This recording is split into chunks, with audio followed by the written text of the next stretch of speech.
ભૂલ છે ને ભાઈ, એક જ વાર થાય. હવે ક્યાંય વિસાવદર વાળી નહીં થાય, બધા દિલ્હી વાળી થશે. ખાસ કરીને ધારાસભ્યના આજે કામગીરી અંદાજે 1 વર્ષ જેવો સમય થઈ ગયો.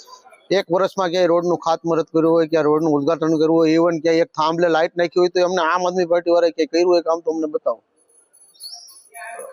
જે વેદનાની ડાયરી તો નદીમપુર આવ્યું ને તેથી તણાઈ ગઈ છે. એ તો બધી ખોટી ખાલી મત લેવા માટેની વાત હતી. મત લઈ લીધા પૂરું. અટાણે સ્થાનિક સ્વરાજની ચૂંટણી ચાલે છે. અમને ધારાસભ્ય વિસાવદરના એ બતાવો. એ 600 કિલોમીટર આખા સુરત છે. અહીંયા ચૂંટણી એના બિચારા કાર્યકરો રેડી લડે છે.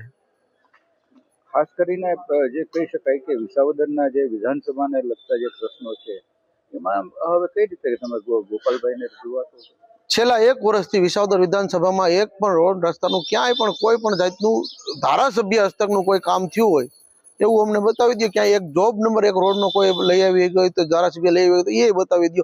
છેલ્લા 1 વર્ષથી આ વિસાવદર તમે જે બાજુથી આવો એ બાજુથી ધારાસભ્ય હસ્તકનું એક પણ કામ થયું તમને બતાવી દો. હવે શું લાગે જે સ્થાનિક સ્વરાજની ચૂંટણીમાં એમ કે વિસાવદર વાળી થશે ફરી?